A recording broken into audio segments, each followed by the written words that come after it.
मौसम का साथ मिला तो किसानों ने खरीफ सीजन में खेती बढ़ा दी है, लेकिन उन्हें अपनी सारी मेहनत पर पानी फिरता दिखाई दे रहा है। यूपी, एमपी से लेकर ओडिशा तक किसानों को जरूरत भर का यूरिया नहीं मिल पा रहा है।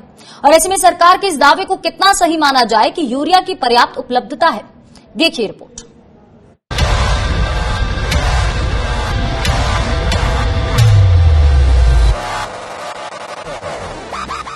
मॉनसून अच्छा, खेती भी अच्छी। बीते साल के मुकाबले फसलों का रकबा भी 9% तक बढ़ गया, लेकिन अब यूरिया की किल्लत इन सब पर पानी फेरती दिखाई दे रही है। यूपी हो या मध्य प्रदेश या फिर ओडिशा, किसानों को जरूरत भर की यूरिया कहीं नहीं मिल पा रही है और अब खतरा फसल कमजोर पड़ने का मंडरा रहा है। हम रगौली से आए हैं, खाद लेने आए हैं। 7 दिन से हम परेशान हैं। लौटते हैं, आते हैं, लौटते हैं, आते हैं, और खाद हमको मिल नहीं रही। खाद के लिए आया जा फौरन से है रहे हैं, मिल नहीं रही है, बहुत परेशान है। तो आप रोज आते हैं, लौट जाते हैं। अब सवाल उठता है कि एक साथ सभी राज्यों में यूरिया की किल्लत आखिर क्यों हुई? क्या यूरिया की मांग के मुकाबले सप्लाई कम है? ये सवाल इसलिए उठ रहे हैं क्योंकि जून में सरकार ने इस साल खरीफ सीजन में 170 लाख टन यूरिया की मांग होने का अनुमान लगाया था। यूरिया के 133 लाख टन घरेलू उत्पादन को देखते हुए केंद्रीय उर्वरक मंत्री सदानंद गौड़ा ने कहा था कि इस अंतर को पूरा करने के लिए यूरिया का आयात किया जाएगा। इसके लिए ग्लोबल टेंडर फ्लोट किए गए हैं, लेकिन डिपार्टमेंट ऑफ फर्टिलाइजर्स की वेबसाइट की माने तो जून और जुलाई में यूरिया का आयात शून्य रहा है। इसका सीधा मतलब है कि मांग के मुकाबले 30 लाख टन यूरिया कम है।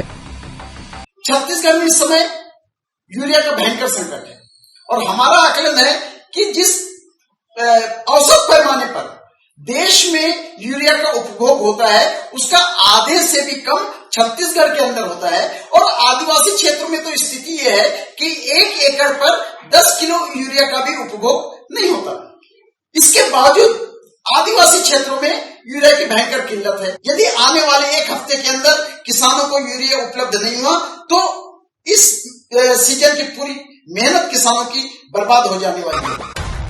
उर्वरकों की उपलब्धता बताने वाले मासिक बुलेटिन की माने तो मई में यूपी में 26,000 टन मांग के मुकाबले 27,206 टन, तेलंगाना में 1,25,000 टन मांग के मुकाबले 1,18,000 टन यूरिया उपलब्ध थी।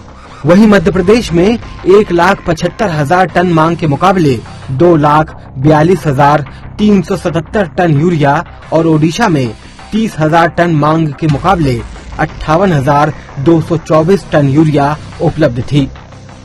लेकिन सरकार ने जून, जुलाई और अगस्त का मासिक बुलेटिन ही जारी नहीं किया है। इससे इन महीनों में यूरिया की उपलब्धता की सही तस्वीर साफ नहीं हो पाती है।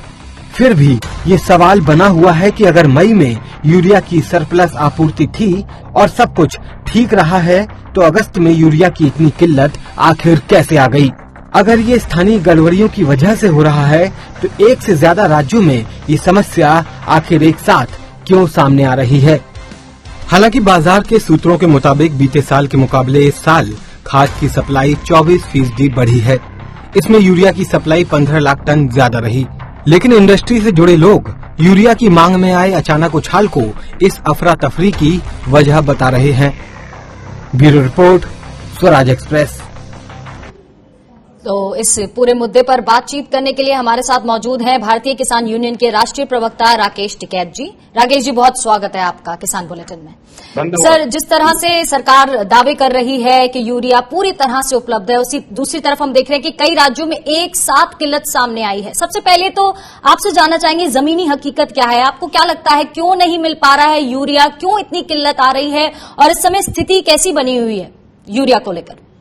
देखो, हमने एक दिन पहले भी बताया था दिक्कत कहाँ है। दिक्कत है वहां पे कि फर्टिलाइजर जो इंडस्ट्रीज है उसने भारत सरकार से सब्सिडी लेने के उसमें, और ये खेल आज से नहीं है, जब से सब्सिडी का खेल शुरू हुआ है ये प्रॉब्लम जब से ही है। जितनी सप्लाई है उतनी वहां पे इंडस्ट्रीज में प्रोडक्शन नहीं है। प्रोडक्शन ज्यादा दिखा के वे सब्सिडी लेते हैं और इसीलिए बड़े बड़े लोग फर्टिलाइजर इंडस्ट्रीज में आए हैं। अगर हम अपने जिलों के उत्तर प्रदेश की इनकी बात करें तो बहुत लोग जो व्यापारी थे उन्होंने कहा कि फर्टिलाइजर इंडस्ट्री लगाएंगे।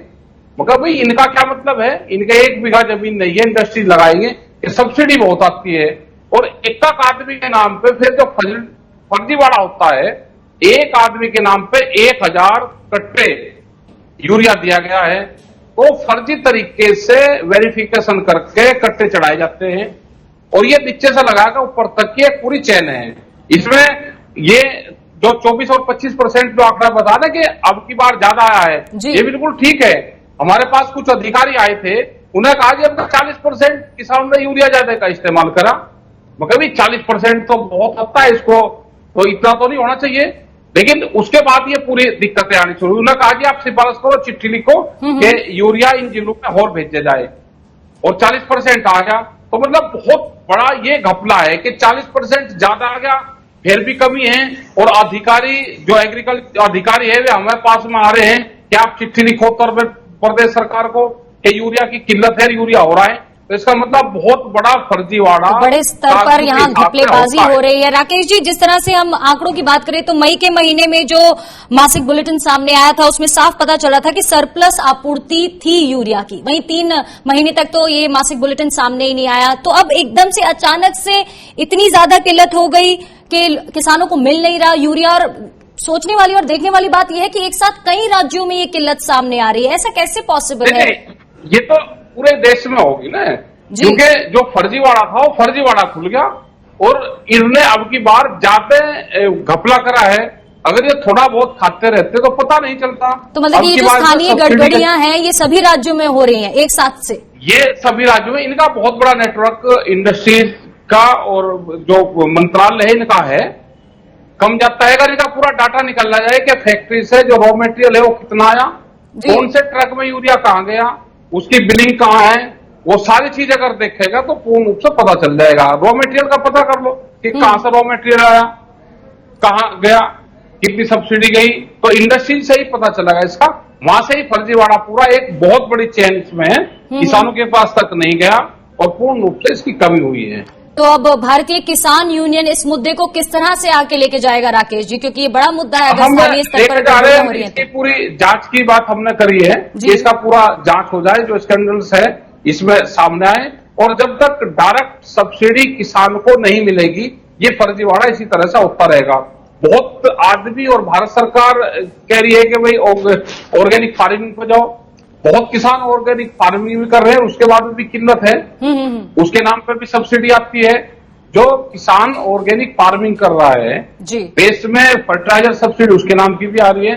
जब तक ये किसानों के नाम पे सीधी सब्सिडी नहीं जाएगी ये फर्जीवाड़ा पूर्ण रूप से चलता रहेगा। जी शुक्रिया राकेश टिकैत जी हमारे साथ जुड़ने के लिए और इस चर्चा में शामिल होने के लिए।